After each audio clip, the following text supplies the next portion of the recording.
There's a North Carolina legend about an enslaved mariner who outwitted British privateers during the American Revolution, saved his crew, and earned his freedom, and then went on to run his own business in the very waters he once worked as an enslaved captain. The legend calls him Currituck Jack, but his story was lost in the archives until a group of locals began working to separate fact from fiction.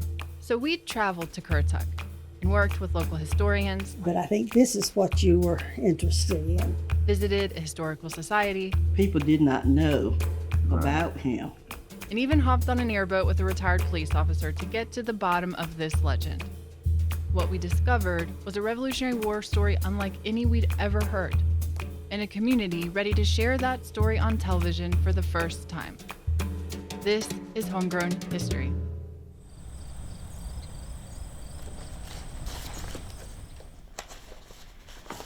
This is a story that was written in the Virginia Pilot in 1874 that talks about Currituck Jack. That is the oldest one I have been able to find. Barbara Snowden is a historian and a former public school teacher who's been working on verifying the real story behind the Currituck Jack legend since 2002. A lot of people think history is in the past. It doesn't have any connection to them. But if you can tell a student this happened here in Currituck and made a difference, then they're going to pay attention to it. It was a 1981 magazine article about Currituck Jack that first sent her down the rabbit hole. Here's what she found. In 1780, Currituck County was on the front lines of the Revolutionary War. The British were running a blockade off the coast, and Loyalist privateers were doing everything they could to prevent the rebellious colonies' trade. Between the raids and the treacherous shoals of the Outer Banks, these were dangerous waters. But colonial merchants still had to make a living, so they kept shipping goods in and out of the port of Currituck, sometimes for the patriot cause. This was Jack's world, and he was a vital player in it. Jack was an enslaved mariner. In local waters, he and other enslaved men captained vessels, commanded enslaved crews, and were entrusted to transport cargo and sometimes revenue for merchants. They could see the world in ways those bound to plantations couldn't. Jack was a master at sea, but still enslaved by law. In 1780, the Revolutionary War caught up with Jack aboard the Polly, a schooner he was crewing for his enslaver, a prominent Currituck County man named Henry White. It was the dead of winter when the Polly disembarked from the port of Currituck. Its crew, Jack and two white half-brothers named Samuel Jasper and Caleb White, were headed to the West Indies. They'd never make it, because 2 days into their journey, a British privateer vessel captured the Polly. The privateers overpowered Jack and his crewmates, put them in irons, and gave them barely enough food and water to survive.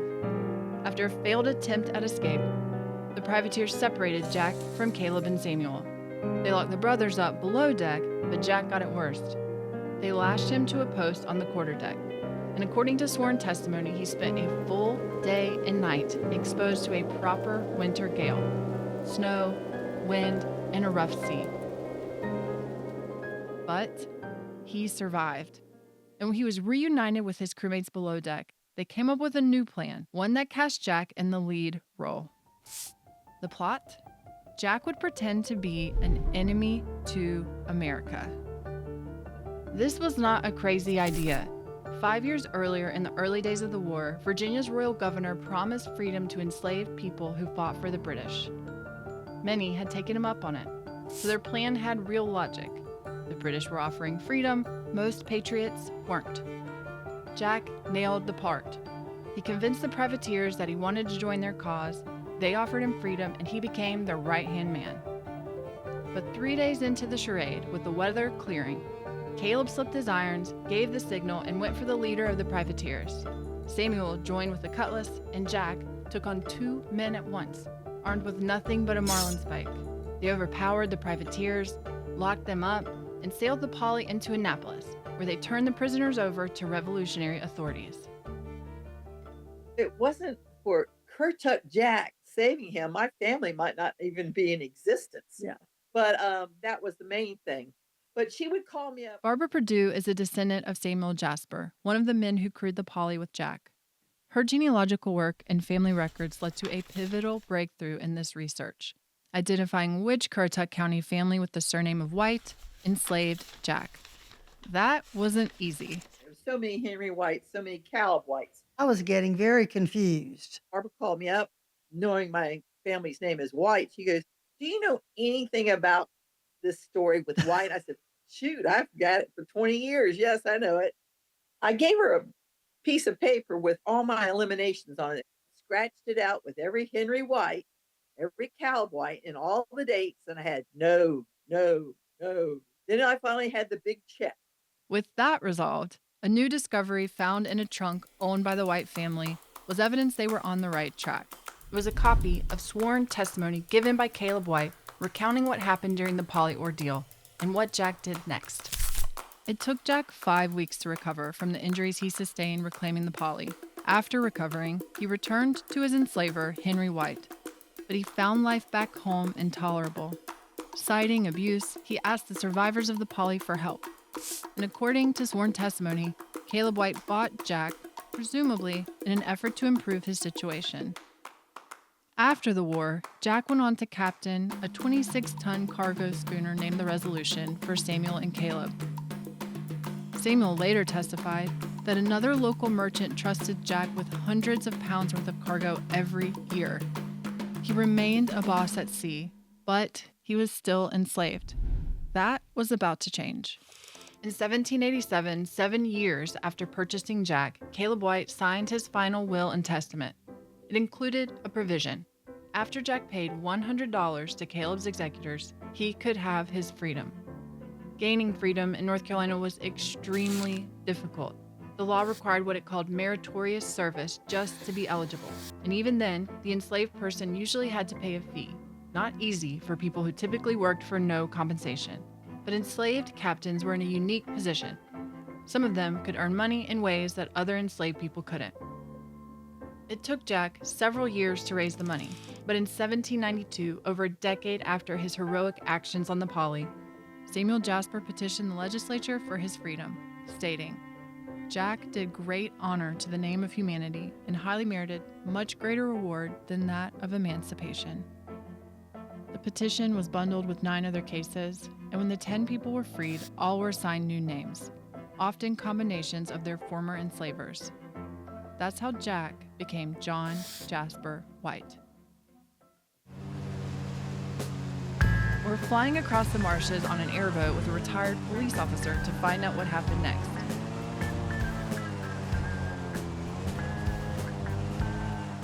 My grandfather was born just on the other side of those trees. He would spend his days hunting in the marsh, roaming this marsh.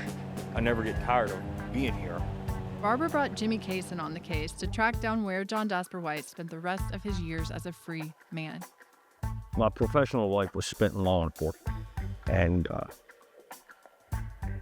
those skills that you learn when you're investigating crimes, research carries over into life sometimes in other places that you didn't expect.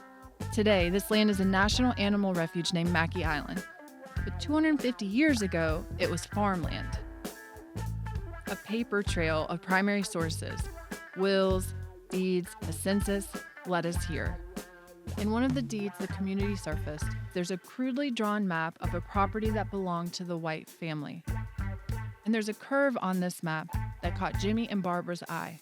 When they laid this map over satellite imagery, it lined up almost perfectly over the Indian Creek, which still runs through this land today.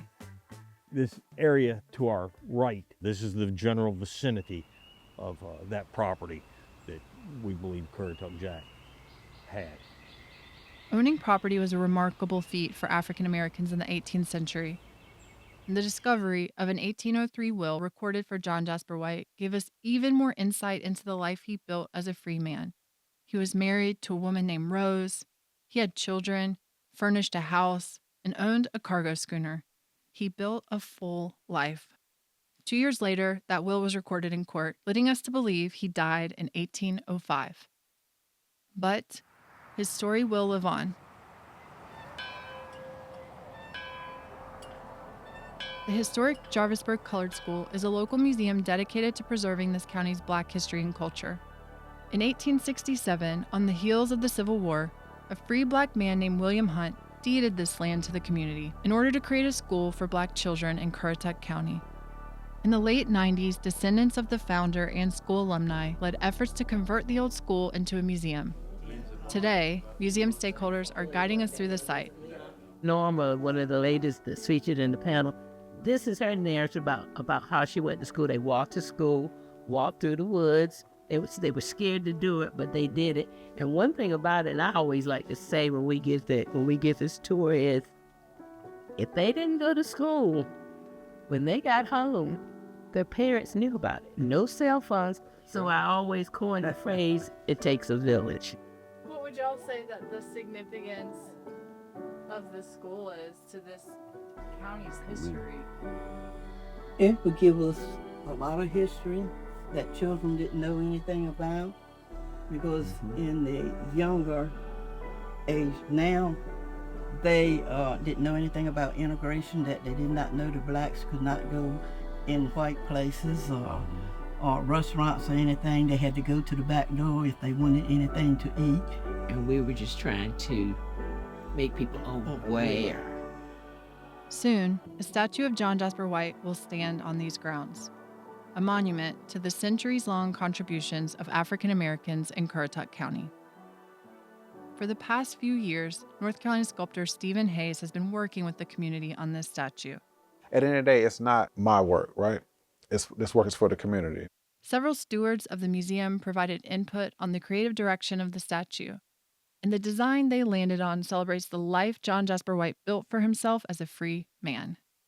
His clothes are really blowing in the wind, like flowing, and he has his one hand holding the wheel of the ship and the other hand holding the marlin spike close to his heart, as a symbol saying like, this is how I broke free, and holding that ship wheel is saying like, I am guiding this ship now. There's still so much that we don't know about this story. After John Jasper White's death, the White surname vanished from Currituck's records of black residents for decades. So we're not sure what happened to his family. But if there's anything this community has taught us, it's that you never know when or where a new clue will surface. If you know anything about the descendants of John Jasper White or historic records we should be aware of, we urge you to reach out to the website linked below, or scan the QR code on your screen now and share your history with us.